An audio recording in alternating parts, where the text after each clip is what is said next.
Halo, aku Chandra dari kelompok Clarksfield bersama dengan Adi, Damos, Didi, Rafa, dan Azil akan menjelaskan pemrograman bahasa C. Jadi yang pertama, kami akan menjelaskan tentang apa itu pemrograman. Jadi pemrograman pertama adalah dari definisinya. Pemrograman merupakan suatu proses menulis, memeriksa, dan memperbaiki sekumpulan kode yang membentuk suatu program komputer. Yang kedua, tujuan dari pemrograman adalah untuk menyelesaikan suatu problem atau masalah berdasarkan informasi atau data yang diberikan. Jadi pemrograman itu bertujuan untuk menyelesaikan suatu masalah yang ada dalam kehidupan sehari-hari kita. Nah, penyelesaiannya itu dalam bentuk sebuah program komputer yang itu nanti programnya akan menerima informasi atau data yang kita berikan untuk mengolahnya dan memprosesnya agar menjadi suatu hasil atau solusi dari masalah tadi. Nah, yang kedua ini adalah bahasa pemrograman. Apa itu bahasa pemrograman? Bahasa pemrograman merupakan instruksi sederhana untuk memerintah suatu komputer. Bahasa pemrograman merupakan himpunan dari aturan sintaks yang dipakai untuk mendefinisikan program komputer. Apa tujuannya? Selayaknya bahasa umumnya, tujuan bahasa pada umumnya seperti bahasa kita sehari-hari adalah untuk berkomunikasi. Begitu pula dengan bahasa pemrograman. Tujuannya adalah untuk mengkomunikasikan maksud dan tujuan programmer atau kita agar bisa dimengerti oleh mesin. Jadi mesin bisa mengeksekusi program yang kita buat kayak gitu. Nah, ini contoh-contoh bahasa pemrograman. Ada Python. Python itu yang biasa dipakai sama industri perusahaan-perusahaan global ya, kayak Google, YouTube, NASA kayak gitu pakai Python. Terus ada PHP, ada Java, ada JavaScript, ada ini juga bahasa C. Ini bahasa pemrograman yang dasar yang juga kita pelajari sebagai mahasiswa tadi belajar menggunakan bahasa C ini. Nah, bahasa C ini biasanya digunakan untuk memprogram sistem dan jaringan komputer. Tapi bisa juga buat program aplikasi atau website. Ciri dari bahasa C itu mendasar dan simpel. Jadi bahasa C itu bisa dibilang paling dasar dan paling simpel di antara bahasa-bahasa pemrograman lainnya. Bahkan bahasa C itu menjadi acuan dari bahasa pemrograman lainnya. Dan terutama buat pemula ini mempelajari bahasa C gitu, soalnya simpel. Keunggulan dari bahasa C itu apa aja? Yang pertama, bahasa C bersifat prosedural. Artinya perintah-perintah kita dituliskan di dalam program baris demi baris gitu. Jadi dalam eksekusi programnya nanti juga akan dijalankan secara bertahap gitu, baris demi baris. Jadi terus yang kedua, sifatnya modular, yaitu dapat mengorganisir tugas-tugas ke dalam fungsi-fungsi yang terpisah. Jadi untuk menyelesaikan tugas itu tidak teracak gitu. Jadi jelas bagian-bagiannya. Bahasa C itu bisa dikompilasi dan dieksekusi dalam sistem operasi yang berbeda-beda tanpa harus mengubah kode. Itu juga salah satu keunggulan bahasa C juga, itu bisa diimplementasikan ke banyak bidang. Yang terakhir, dieksekusi dengan sangat cepat dan ukuran programnya kecil dibandingkan bahasa-bahasa pemrograman lainnya. Ya, jadi saya akan menjelaskan kegunaan dari menggunakan bahasa C. Jadi bahasa C ini merupakan bahasa yang paling populer pada saat ini.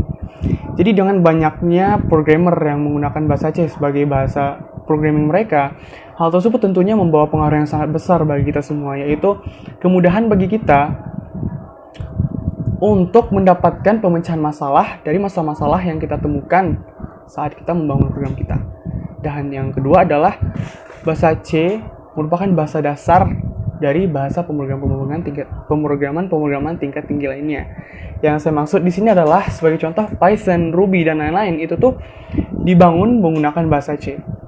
Jadi, jika kita mempelajari bahasa C terlebih dahulu, mempelajari bahasa-bahasa pemrograman tingkat tinggi lainnya itu akan jauh lebih mudah.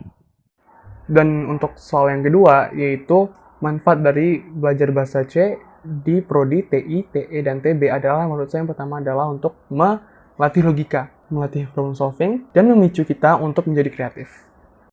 Sekarang saya akan jelaskan bagaimana jalannya fungsi dan apa itu fungsi. Fungsi itu adalah suatu subprogram yang nanti akan digunakan dalam suatu perintah atau kode. Nah, bentuk umum dari fungsi itu seperti ini.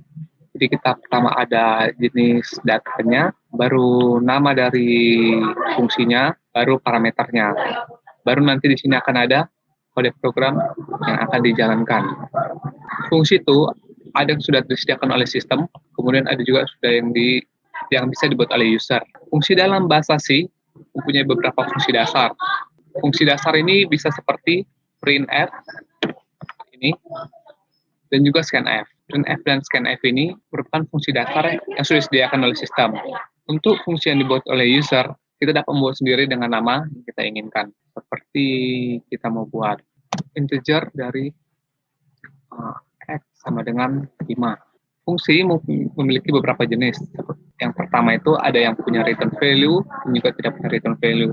Nah, yang punya return value, contohnya seperti ini, yang parameter. Nah, dalam sini fungsi akan dikembalikan ke 0. Di sini adalah tadi jenis datanya integer, main, baru nanti program akan dieksekusi di sini, kemudian akan dikembalikan. Kemudian ada juga nih fungsi yang kembali nilai, internal, dikembalikan nilainya. Lalu ada fungsi rekursif. Nah, fungsi rekursif ini merupakan fungsi yang memanggil dirinya sendiri. Lalu yang terakhir, fungsi yang tidak mengembalikan nilai, contohnya itu seperti void. Jadi dia tidak mengembalikan apa-apa. Program yang kami buat adalah program penghitungan rata-rata nilai.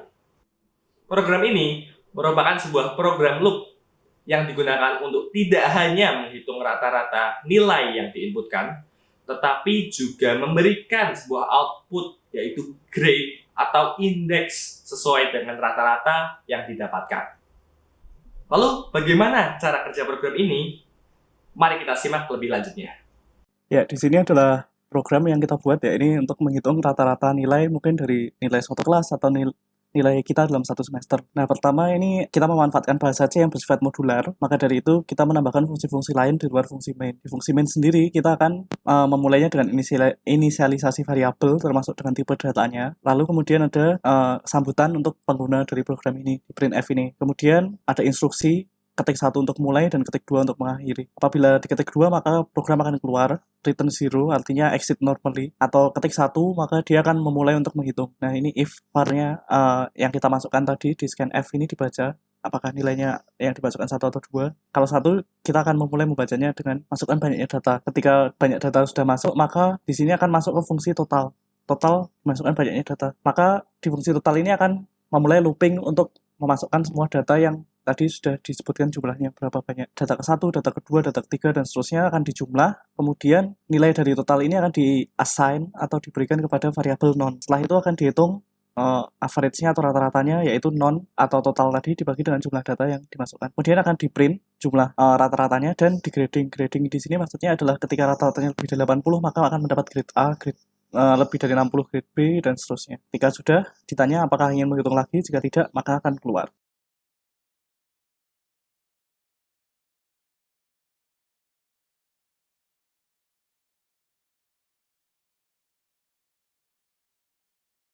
Sekian dari penjelasan yang kami sampaikan, semoga dapat bermanfaat. Terima kasih.